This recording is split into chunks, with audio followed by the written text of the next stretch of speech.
accommodate.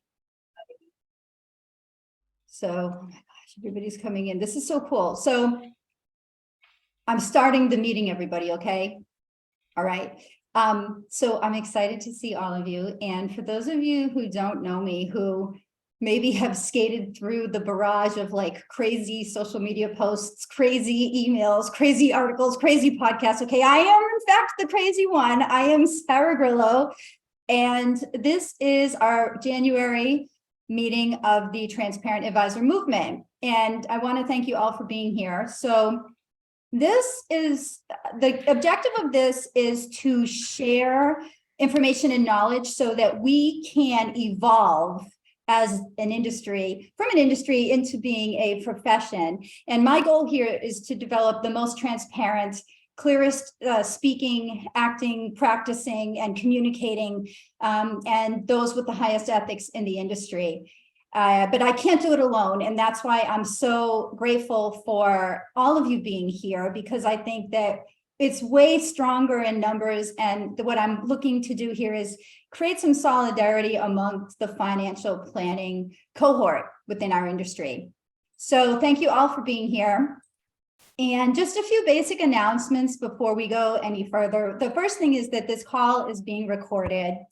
So sometimes that's a problem. It's more of a problem. It tends to be in broker-dealer land, and we may have even some of those people here. But anyways, the other thing is I want to be very clear that although I do make efforts to always accommodate people with various characteristics, I know that I need to make this an inclusive environment. So if you were to require Zoom captioning, I have enabled that for this meeting, and please just click the CC right here. I'm gesturing here with this arrow. That's how you can actually see the words printed on your screen. And anybody else who requires any kind of accommodations, I'd be happy to do that as well. I know that there are some Russian folks on the call. Yes, the crazy emails and articles did get as far as the other side of the world. So anyways, I don't speak Russian, so I can't accommodate you by translating live. But if there is a translation required for you Russians after the call, I maybe could find something on Google or whatever, but just have to let me know. No, I think it's no need. Okay. So some very quick announcements here are that the next meetup is February 8th at 1 p.m. And what I'm going to do is I'm just going to drop into the chat, and I'd like you to, all of you, to sign up right now. Hopefully that link worked. Just can someone test it and let me know if it did not work? But anyways, I'd like everybody here to just sign up for the next meetup, because I do find that there's a little bit of a attrition rate. Like sometimes people just don't get the invites over email or whatever. Can someone just tell me if can you test the link in the chat that I just put in there and tell me if it's okay? Just go like this if it's okay. That'll be the signal. Yeah, it's okay. It's okay. Thank you. So please, everybody, right now, take a second and sign up for the February meetup. A few people have asked me, Sarah, I want to attend all of the meetups for this year. They're all free, by the way, and they're all on the second, Wednesday of the month. So if you would like me to just auto subscribe you over and just send you a calendar link to reserve in your Outlook for this time, the second Wednesday of the month at 1 p.m. Eastern, let me know and I'll just automatically subscribe you to all of the meetups for the year. Another announcement is that I have created a flat fee advisor directory. I have about half of the states covered, but I want a flat fee, and that also includes advice only. I want advisors in every state. And for those of you that are international, again, so humbled and grateful that you found us and that you've come to us. I'm very happy to include you as well. Just let me know if you'd like to be on the flat fee advisor directory. Send me an email. You could reach me over LinkedIn. You can't miss me on LinkedIn because I can't keep my big mouth shut. So we just type in Sarah Grillo CFA and send me a direct message and say, I want to be on the flat fee advisor directory. Again, what I'm trying to do here is marshal all the resources, bring everybody together, and I'm going to shut up in a few minutes and stop talking so that we can all get to know each other. Just a few other announcements is that for those of you that are into Instagram, I'm going to post as well the Transparent Advisor Meetup page that I created, just so that we could be on all the outlets. Because Instagram is cool, and you know, I have to be cool. I try, but I'm not always. But that is cool, the Instagram. So if you're on Instagram, go ahead and subscribe. That is dedicated just to Transparent Advisor Movement. So the other thing is, just to give a little bit of an update, there have been a few developments with certain members of our group involved in legislative changes that are going on at the state level. And we'll discuss that a little bit after we get to the core of our meetup today, which is the core of the meetup is going to be about designing a financial planning calendar month by month. So those changes are in effect. We're going to get to that. But one of the changes I just wanted to mention, and that I'm really overjoyed about, is that I've been reaching out to certain colleges and universities in the New York metro area and discuss with them the idea of helping to direct students towards careers in financial planning. And I got to admit, I didn't think the response was going to be as gigantic as it is, but I'm having all kinds of meetings. And it seems like universities are very open to this. There is a lot of, healthy curiosity that I'm so grateful for. And I think that financial planning would be a wonderful alternative for college students that have worked so hard to learn the trade. And I just don't want to see any of them get marshaled off into the traditional route of insurance, smile and dial, or brokerage, wirehouse. I'd much rather see them in a planning role. I think all of us would somewhat agree on that. So I'm saying this because I'm so humbled and grateful that all of you are here. And I would just ask you to please put some thought into, well, what community organizations can I tap into to encourage financial planning in my community? Is it colleges? Can I go speak at high schools? Can I encourage college students, or can I encourage those who are in charge of curriculum at my local university or my alma mater? Because I'm only one person, and although I'm crazy with a big mouth, that it's still, my reach is still kind of limited. So I'd appreciate anyone that even comes to me and says, I want to do this, but I'm not sure how to approach, or can you help me? I'm 100% on. I love college students so much, and especially in my area, I love particularly one school that I was a professor at, City University of New York, that I love all of those students so much. So I love college students, and I just want to be a part of this. If you're willing to, let me know. So having said that, I'm going to stop talking, and I'm going to get to the core of the meetup today. And the objective is to, hold on, let me just spotlight myself. So because I'm such a narcissist, hold on, let me just check the chat here. This is weird. Why is the chat so weird today? Okay. So let's get into it. What the objective of today's meetup is to design a financial planning kind of schedule month by month. And this is useful not only from a practice management perspective, because it'll help you to be organized and to deliver more value for your clients, but also from a regulatory perspective, because we're seeing more oversight from regulators and more questioning as to, okay, so if you're charging you just say the word retainer, right? Or if you're charging a subscription fee, retainer, flat fee, whatever it is you're charging, how are you actually delivering that value? And so as this is the Transparent Advisor movement, one of the best things that we could do is to embody that clarity and that transparency in all aspects of our practice, marketing, customer service, et cetera, but also to be able to articulate it and to be organized about it. We're here to share the best practices. So I'm going to stop talking and ask all of us, first of all, does anyone want to say anything about that? Because I've been talking an awful lot, and I apologize. So here I go, shutting up. Ready? Somebody else talk for a minute. Who wants to talk?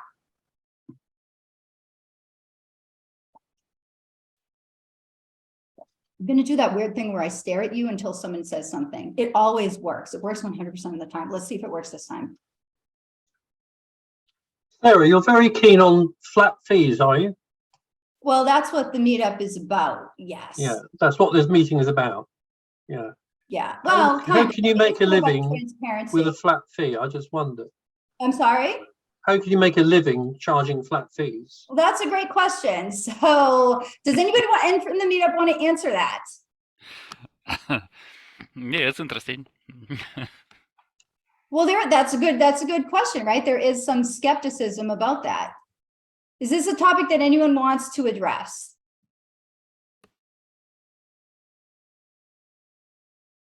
Are we being recorded? Yes. All right. Well, I'll say it this way. I'm driving, so I don't. Sorry, I don't have my camera on.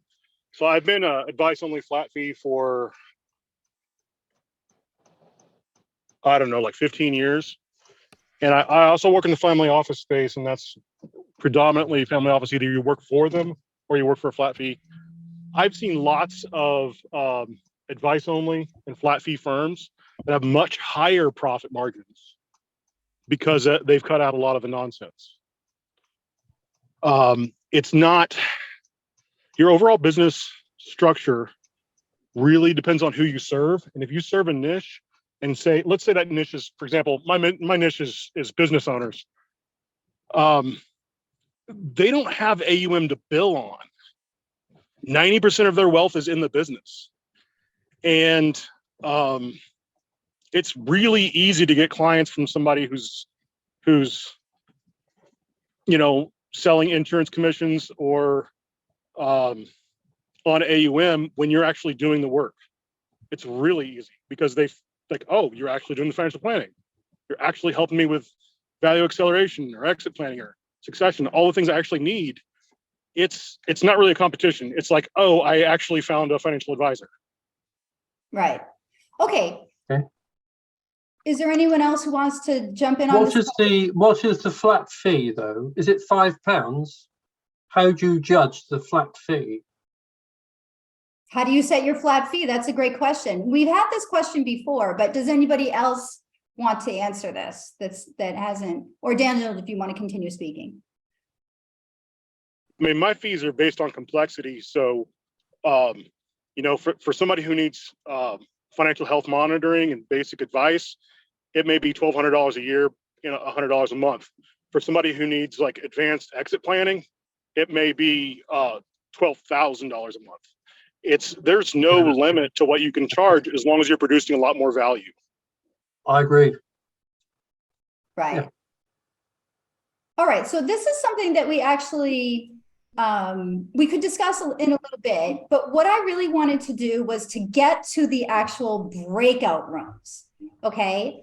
So I thought we were going to have actually about the same amount of people that we do have now. So I designed actually 9 breakout rooms based upon last name. So I'm going to open these rooms. Now, I have not done this before, by the way, in the spirit of transparency. So I might kind of mess this up, but I think I just have to open these rooms and let people go into them. I've named the rooms based on what your last name is. So I'm expecting I might have to rebalance a little bit, but let's just see how this goes. So what you're going to do is you're all going to go into these breakout rooms and you're going to chat amongst each other for about 10, maybe 15 minutes.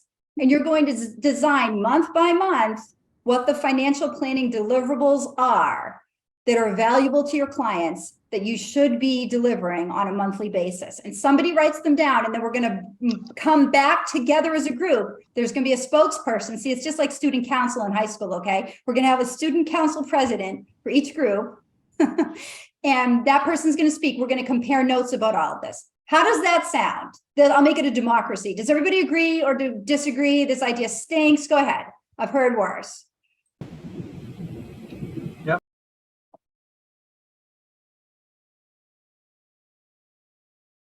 So we're all back together. We're all coming back together now. Knut, why do you have that look on your face? I can't hear you.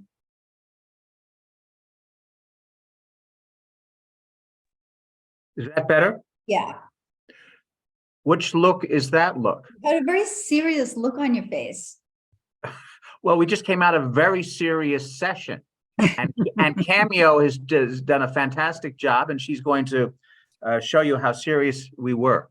Was she the student council president for the She's group? the student council president for today, January 11th. Okay, well, that's good. You know, I was This meeting is being recorded. I was hopping in and out of the groups, and you know, some definitely were A, grade level A, and then some of them, you know, I have to admit there were some slacker groups, but that's okay because, you know, we'll all work together to blend everything together, so that'll be fine. It's okay, Sarah. You can just say our group was an F. Group S to T. Just kidding. No, but in all seriousness, I think that, while I do set the agenda for the meeting, this isn't my meeting. This is all of your meeting, right? It belongs to all of you. This is a democracy. I'm just the organizer, right? It's not a real democracy, Sarah. Come on, get real. Okay, so here's what I'd like to do. I'd like to have a representative, the student council president from every group, starting with A, to just discuss with us as a community what the month-to-month items were. And if you have them, if you want to paste them into the chat, or if you also, or like you can actually share it as a document. Not sure. I mean, I don't see on my controls how to do that. Well, anyways, okay, so yeah, I think you can share it in the chat. I think you can attach the document in the chat if you want to, if you wrote it up in a document and you want to broadcast it out over the chat, you could do that. So could somebody from room A through C, please, student council president, please take the stage and take the spotlight. I'll give you the spotlight to discuss briefly your results.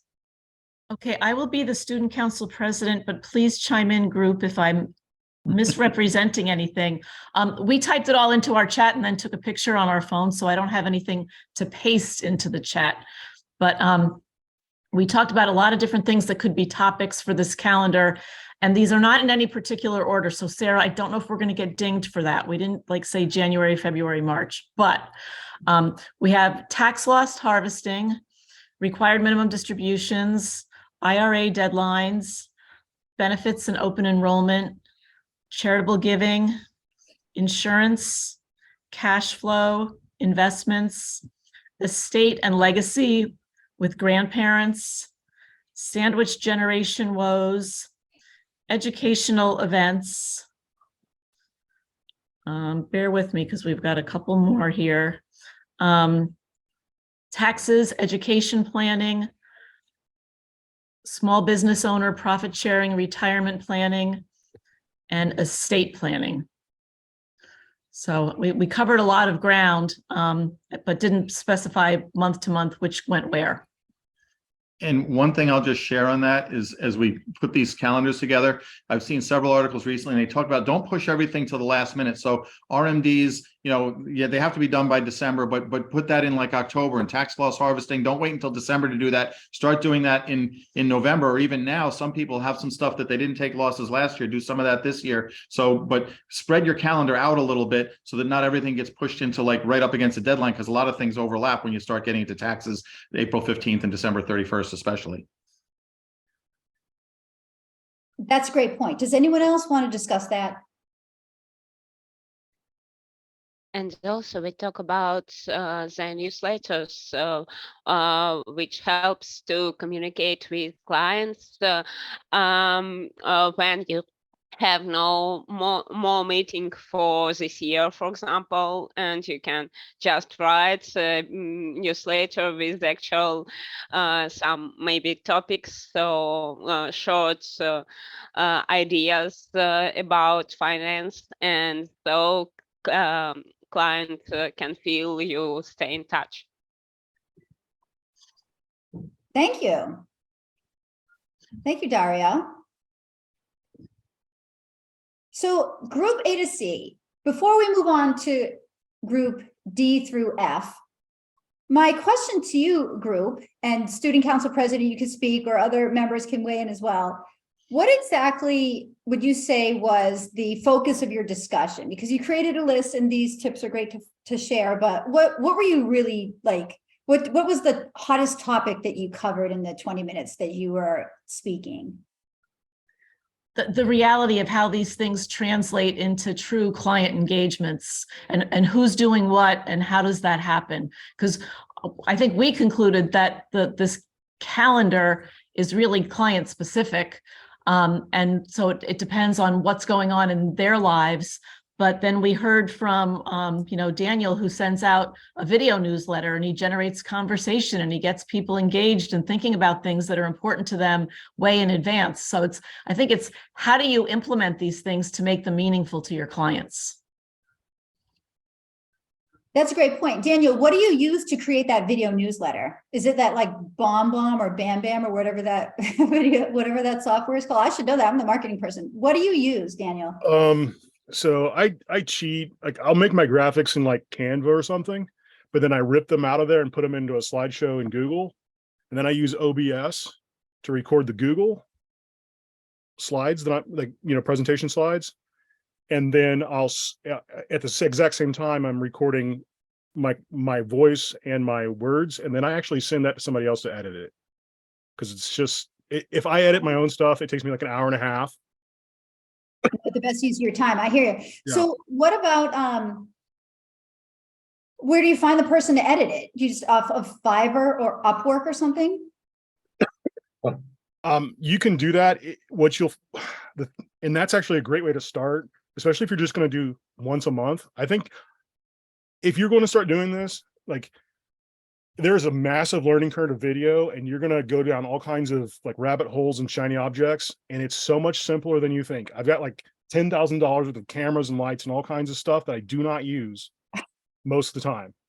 You don't need a glass board. You don't need like, transparent light boards and all. You need like a blackboard, some GIFs, and I actually have 2 outsourced like virtual assistants to do my marketing stuff for me, and I just hand them to them. I'm like, here, but it takes like 3 months to train that type of person to do that. But it's only because of the volume that I'm doing. Right. I mean, some advisors like the really expensive equipment or want to have the whole setup and everything, but you don't necessarily need that. As long as your video is not horrible, like if you're going to do street walks, just get some type of gimbal, like $100 gimbal, so it's not shaky, and make sure your audio is not horrible. And after that, nothing else matters. The more perfect you make it, the less believable it is. Right. That's a great point because it looks more corporate and artificial and produced and stiff and everything. So yeah, that's a huge obstacle a lot of times for people to get over when they're producing content on video. All right. So I'm moving on to group D to F. D to F. Well, I'm not, I'll jump in. I'm not the student council president, but Skip had a swim meet. And so instead I'll be here. He had to go to a client meeting. At a high level, it depended. We had quite a variety in everybody's calendars. So on one end, Skip has a wonderful document that he's put together with his calendar. It's very, very detailed, and it's great for his clientele. For mine, I'm just getting going, right? But the people that I work with, T-Mobile employees, have specific needs at particular times throughout the year. And so I already know what it is they need when they need it, right? On the other end, we had a couple folks who, one person who's just really onboarding all their clients now, so they're not into an annual cadence, and another who really does everything more on demand, right? So what is it that my clientele needs at this time, right? They're not forcing clients to go into, the cadence that they've established. They're really just taking the questions as they come and deep diving on those topics. So in conclusion, it depended based on our clientele. What was the main insight what was the strongest insight that you feel that your group came to in the time that you had together? Well, I would say that the most passionate conversation that we had was around fees, and talked about AUM and kind of think where we landed with that is we don't want to fee shame anybody. Right? We kind of feel that if you're doing the right thing for clients, it doesn't really matter what your fee is, as long as it's fair for you and fair for them, win-win for everybody.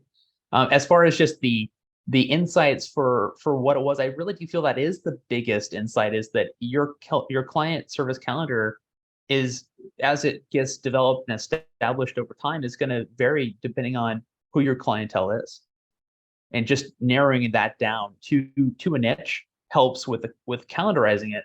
However, it's not necessarily in the client's best interest. It's more that it's in the advisor's best interest to be able to streamline those processes.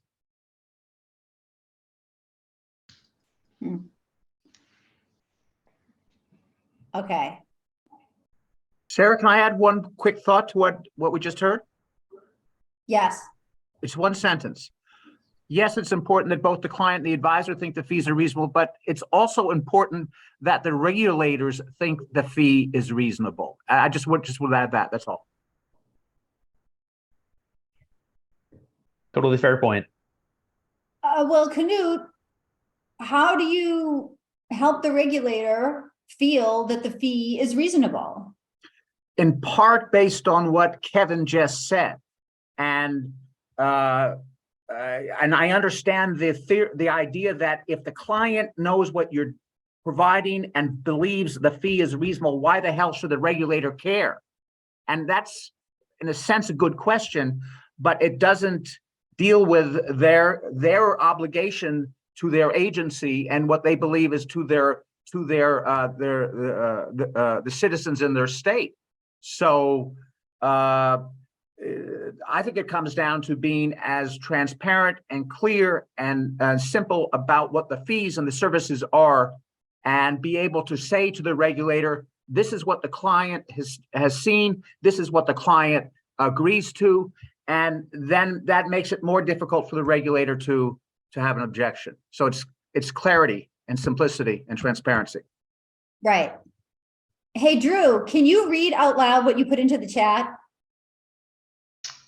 Yeah, I'm sorry, it's not the best format. It was better formatted on my end.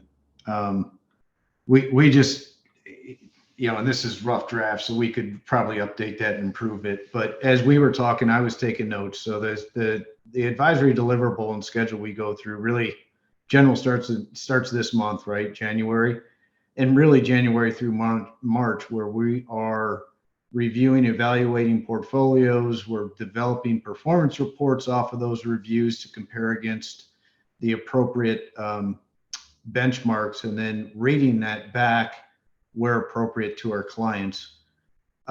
We're also attempting to get through most of our scheduled annual or semi-annual reviews, where we're sitting down with the client and reviewing their plan, discussing lifestyle updates and necessary changes to their plan affecting one of the, the 5 main areas of financial planning that we're all probably familiar with.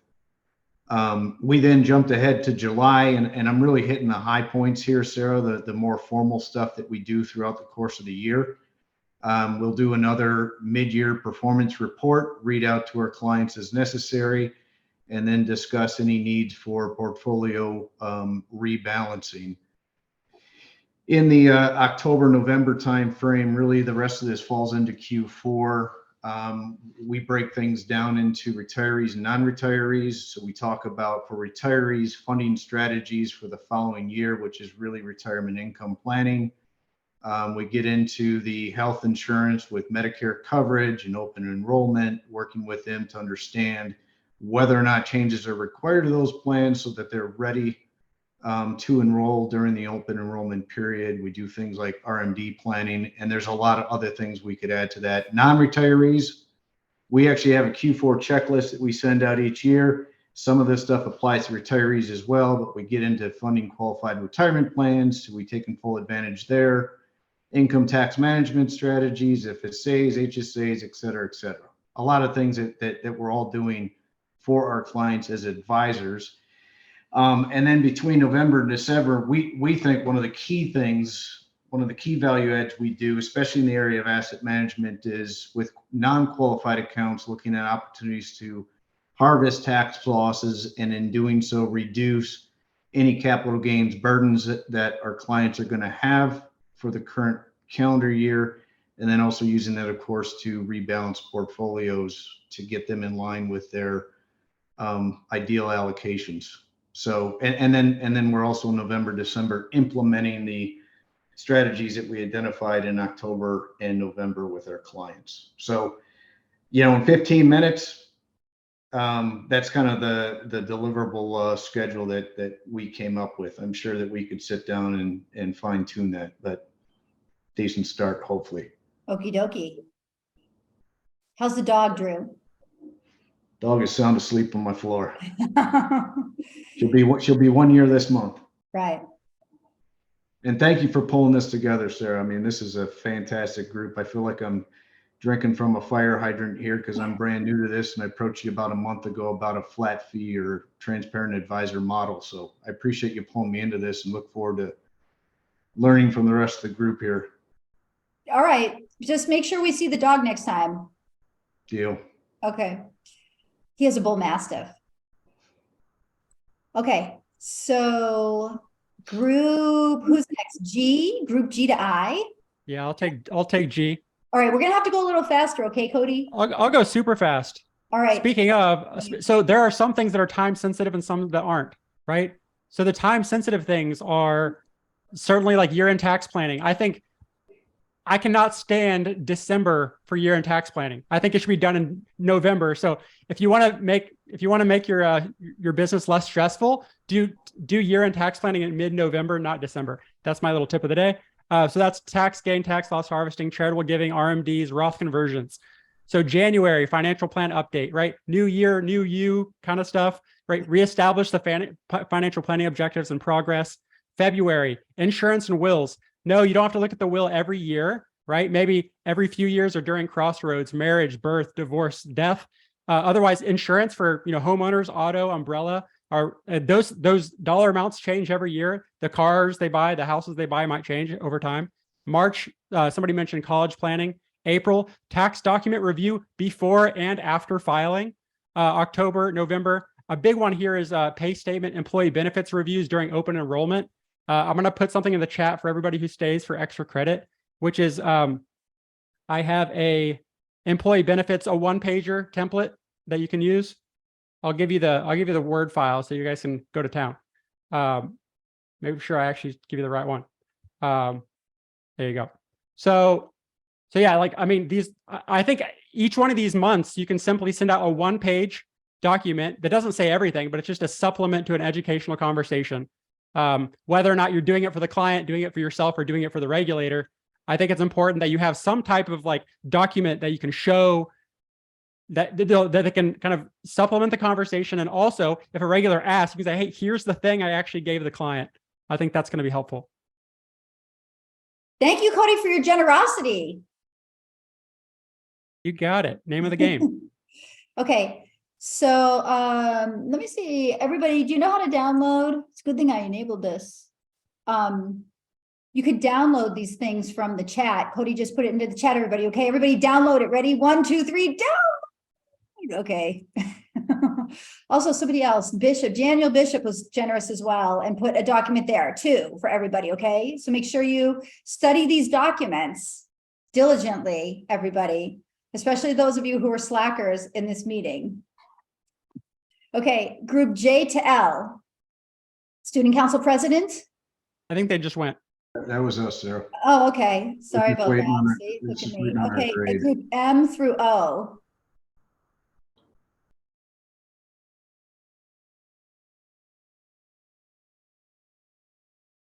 All right, well, if no one's going to speak up there, I'm just going to move on. Group P to R. All right, that's our group. So I took a bit of a different take in how to actually get this done. And this kind of goes to Carrie's point earlier, because the complexity of our clients' lives, the topics that we are actually going to discuss with them, everybody knows them already, right? The question is, how do you actually get it done? How do you actually implement it? So what I suggested is really assessing your client-based needs beyond the onboarding, right? What is going to happen after the first 60 days of your engagement with them? Also know that the wider your client base, from accumulation to distribution phases, the needs are going to be different. So this kind of goes into really customizing the experience for your client. Proactively think about what they need. and then add these touch points to your calendar. And this is great to do, especially if you have a subscription service. A lot of questions that have come up with advisors that I've worked with is, how do I make sure that I'm providing value each month?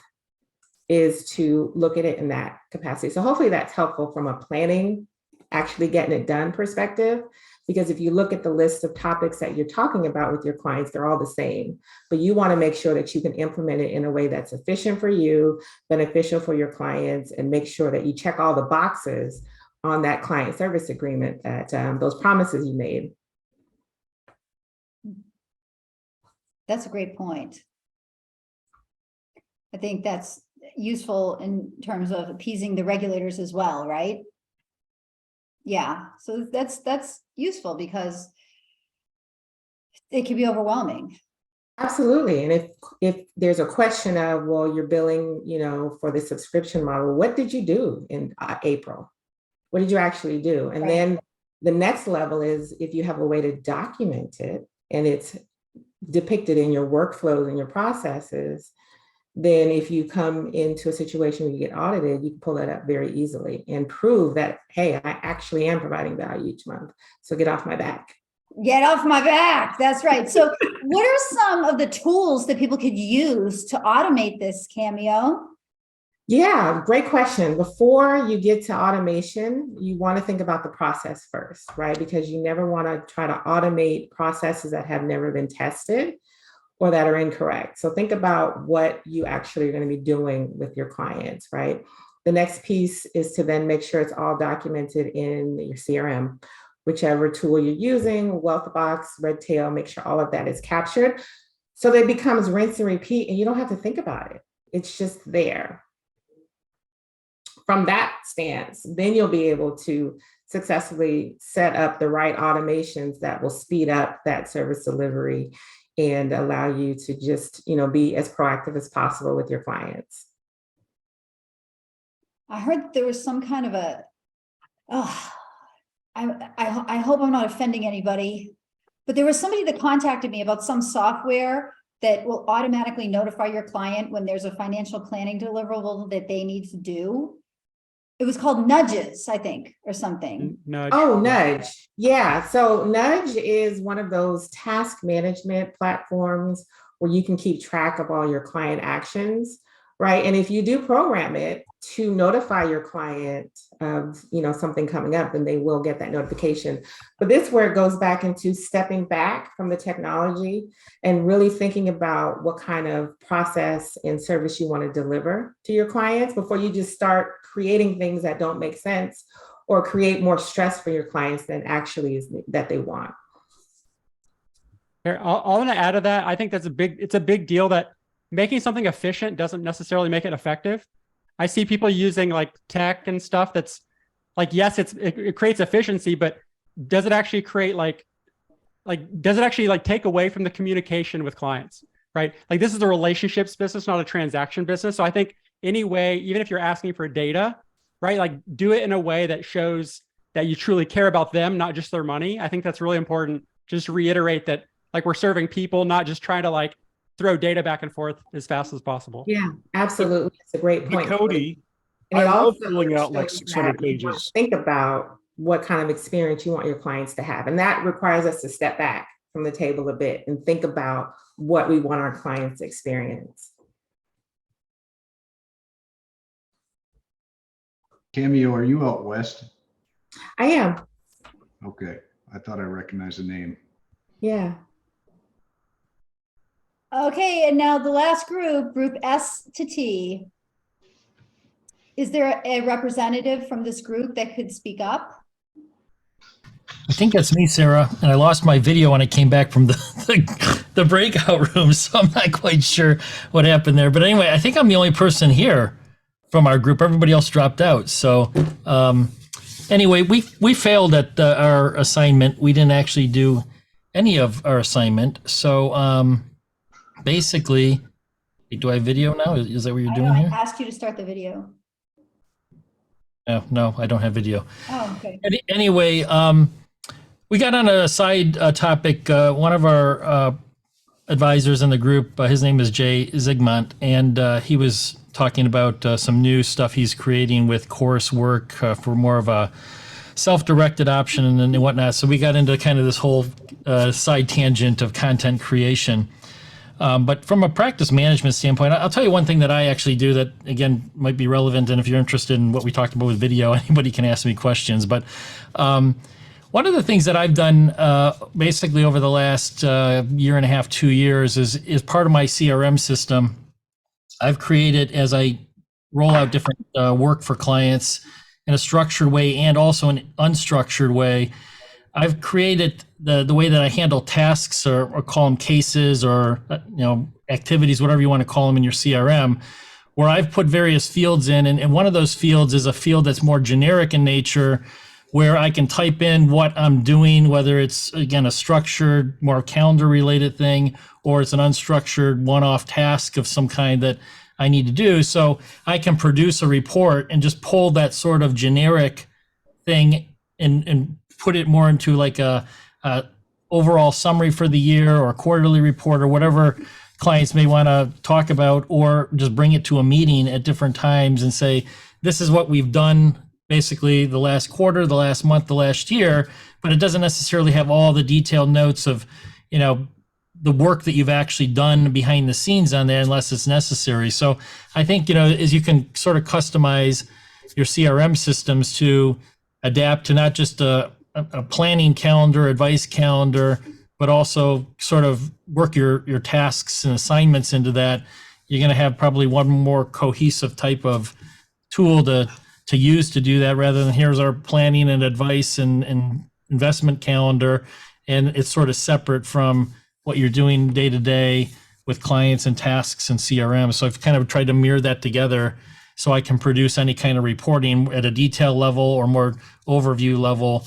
Again, we were talking about regulators a minute ago, to even to appease regulators if need be, so they don't need to see every detail of what you're doing, but these are the 5 things you did for a client this month or this quarter, and it's easy.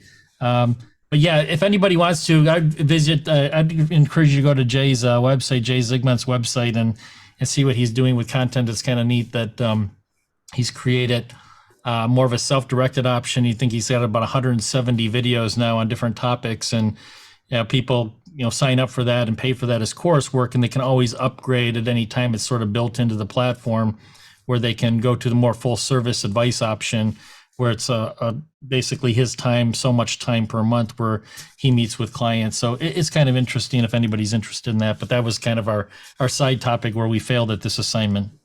Scott, what CRM do you use? I use I use Salesforce, so it's probably overboard for most people, but there's a reason why I'm doing that, and I can get into the details of it. But in doing that, you can basically customize it however you want, but that's not why I'm using it.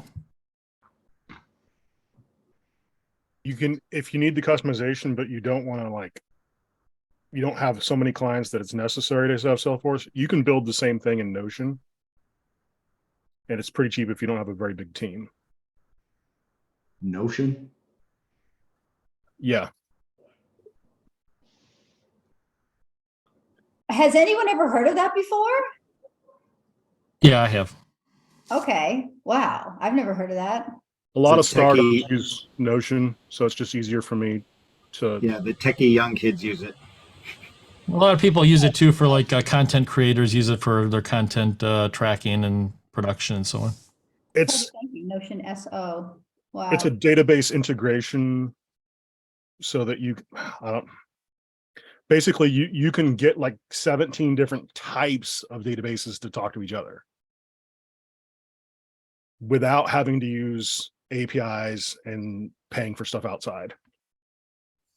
So if you have a lot of employees, it's expensive, but if you're doing a lot of really cool stuff, it's really cheap if you don't have very many employees. Okay, so that concludes the data sharing portion regarding the financial planning calendar.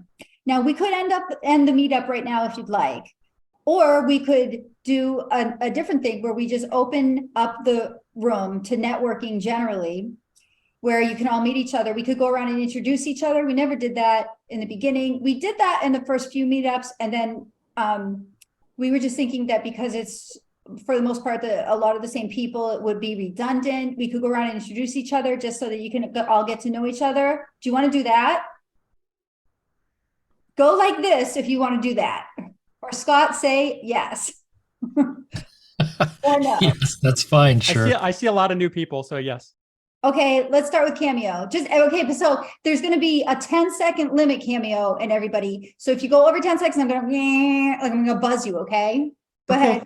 Fantastic. Hi, everybody. I'm Cameo Robertson, founder of Atlas Park Consulting. I'm the business coach wealth management firms hire when they want to gain control of business operations, unlock growth plans, and accelerate revenue. Great to meet everyone.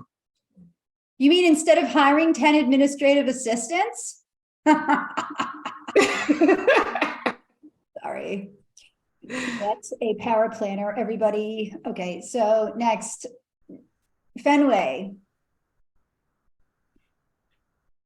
Okay, you're struggling with technology. I could come back, but I saw you have a cat, which is cool. Mine is sleeping. Okay, now we're unmuted. Hi, everyone. I'm Steve Wintermeyer. I'm the founder of Fenway Financial Advisors.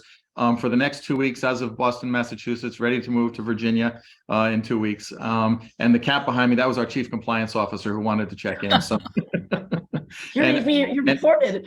And I'm here with my partner and spouse, Carrie Catlin, who, as I said, our clients get both of us, and you guys do too. That's awesome. How many years have y'all been in business? I started the firm in 2006, and Carrie joined me in 2015. 2015. Yeah. Right. Awesome. Yeah. David. Would that be David Barfield? I can't Yes, see sir. it. Hey, I'm David Barfield, Data Point Financial Planning.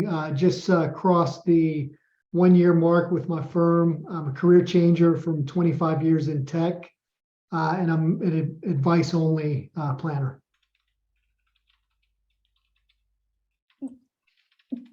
How are you defining advice only? So I don't manage assets. Right. I don't even have the option to manage assets. Why did you choose to structure your firm that way?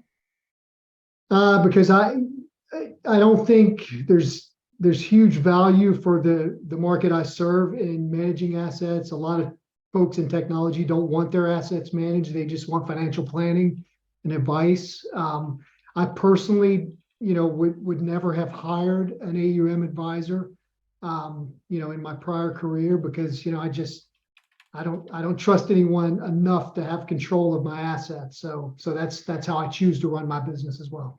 Right. Awesome. Cody. Hey, I'm advice only as well. 3 months project-based financial planning. I'm limiting my financial planning to about 5 hours a week next year. I also teach other financial advisors how I do my entire financial planning process, launching on March 1st. So if you want to check that out, measuretwiceplanners.com. Literally, in terms of transparency, literally showing everything. Like if you work for me, here's everything I do in my business, and take as much as you want to help run your own.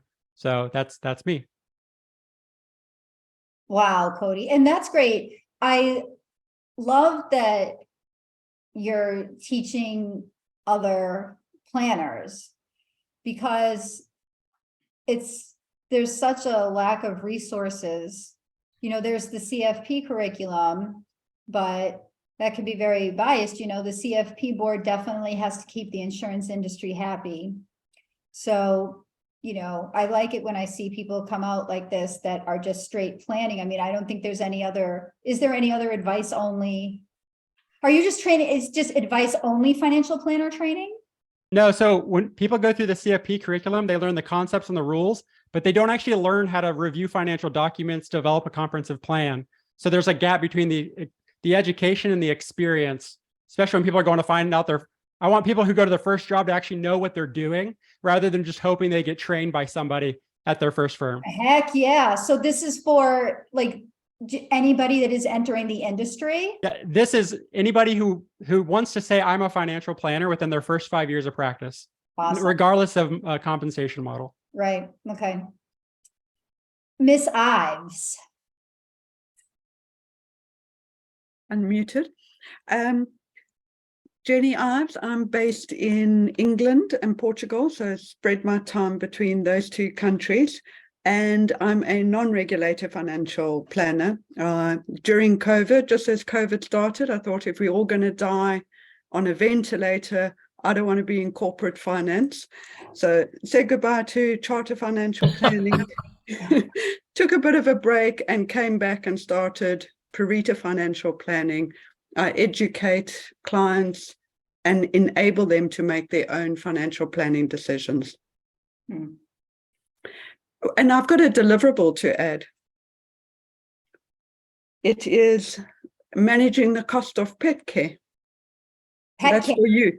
Pet care. That's a wonderful, that is a wonderful deliverable. I often wonder how everybody in America is so broke, but then there's like 60 million pets or something like that. Yeah, fortunately, that's not an issue for me because I am a rescuer. So I'm a cat foster mom. So I take placements from animals that are in an emergency situation or are sick, like a hospice almost. And so the shelter pays for all of the medical care, but I did have 2 cats that I rescued once and wow, bills. Yes. Wow. That's a great idea. In fact, I would love to see somebody just be like a pet, like a cat, like a pet focused financial planner. That would be That's me. That's me. We have some pet sitters. Yeah. Pet sitting. Those pet sitting full time. Holy smoke. Yeah, that's awesome. How interesting. I'd love to chat. I could chat all day about this, but good creativity on the niche end of it. You know, I love the niche financial planners when people focus on the niche. That's awesome, Jenny. Did I call you Jenny? Yes. Okay. Bye, Camille. Thank you. Curtis Bailey, you're up next. All right, I'm Curtis Bailey, Quiet Wealth Management, a flat fee firm in Cincinnati, Ohio. Yeah, that's the short version. Welcome. Mr. Frank, Professor Frank. Hi, folks. Yes, I've been a professor for a few more years than Cody here, since the mid-'80s. Taught everything. I like to, been a practitioner as well. Advisors, general public, etc. Just love to learn, love to pass on what I've learned, and very cool group. You're inspiring, Sarah. Thank you. I think this transparency thing, if we're going to somehow move to being more of a profession, you got to put it all out on the table and be very clear and honest, et cetera, et cetera. So I think it's wonderful. Oh, well, thank you. Thank you for the compliment.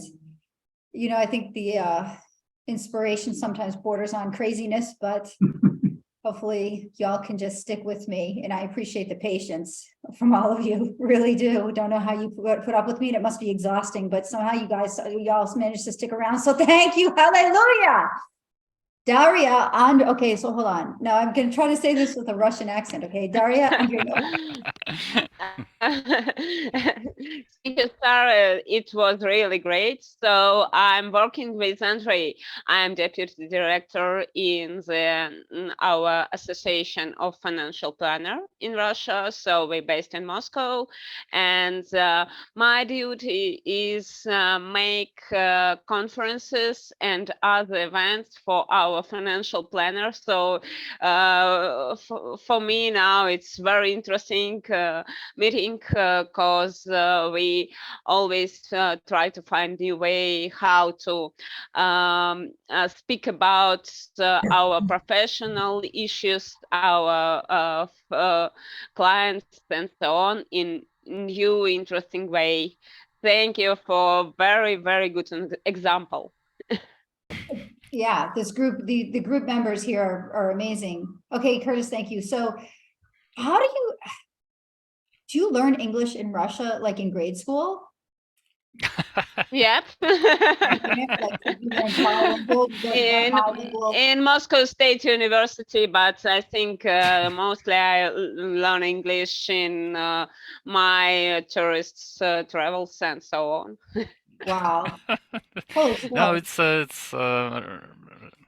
rather bad education in English here in Moscow, so you should do it by yourself. It's almost impossible to get it from school or from university.